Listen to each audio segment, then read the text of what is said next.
பண்ணியிருக்காங்க.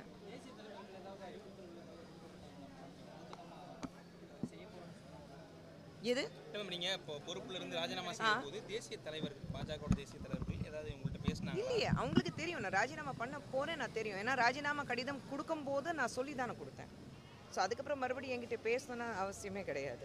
நீங்கள் ராஜினாமா செய்ததுக்கு பிறகு சமூக வலைத்தளங்களில் நீங்கள் கூட எதிர்த்து கூட்டுருந்தீங்க, திமுகவினர் வந்து ஏராளமான பேசுகிறாங்க. என்ன காரணம்?